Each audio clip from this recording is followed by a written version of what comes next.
welcome back to our channel. So for today's vlog, we will be unboxing a package which I got from the amazing WISHTREND. Ayan. But before we unbox this package, gusto ko lang magpasalamat kay Mr. Riray. Super thank you, Sisi, sa pag-invite sa akin and sa pag-motivate and pag-encourage sa akin na mag-join sa WISHTREND Company as their affiliate marketer. Please do follow her YouTube channel here. Marami siyang ang content niya is makeup tutorial, and then she's also a yes style influencer. So also follow her Instagram account, Maria Krawish.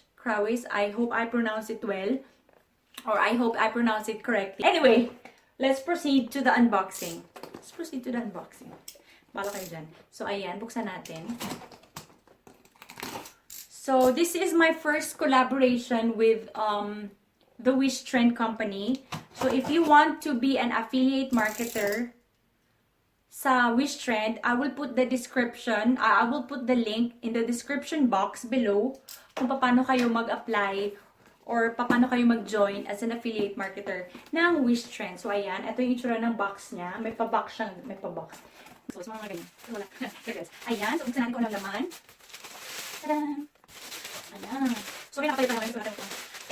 So, we have here the Skin Activating Solution by elmt and the Skin Illuminating Solution, again, by elmt. So, ayan. May pa-signature dito sa ibaba. Hindi ko alam kung kaninong signature ito. Researcher. So, if you visit WISHTREND Company or wishtrend.com, eto, makikita mo siya. Yan. So, here. So, this one is a frameless green tea complex Chinese skull cup skin activating solution in 150 ml bottle. Ayan. Okay.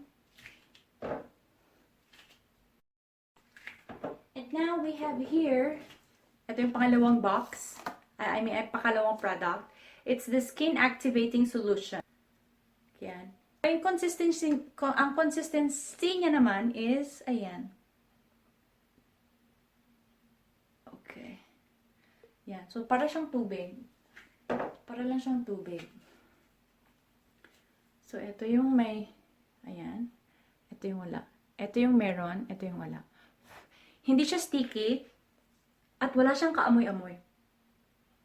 Wala talaga. Wala siyang amoy. Parang siya talagang tubig. Ayan. Oh. Ang ganda niya sa skin. Ay, ang ganda niya in fairness. Oy, I'm so excited to try this one. So, after 2 weeks or maybe 1 week, I'm going to review and I'm going to give you my thoughts about this product. So, if you do like this video, please don't forget to subscribe. Hit the notification bell button, and please don't forget to hit like. And then kung if you already tried this this product, please do comment them below kung anong naging experience ninyo using this product and if hiyang ba siya sa inyo or kung hindi. Kasi I am not yet sure kung magiging hiyang siya sa akin kasi I do have a dry skin. Although I don't have sensitive skin, but I do have a dry skin. So I will try if this one will work for me. Okay, that's it for today. Thank you for watching. Don't forget to hit like and subscribe. Once again, thank you, Mr. Rira. 여러분, 안녕.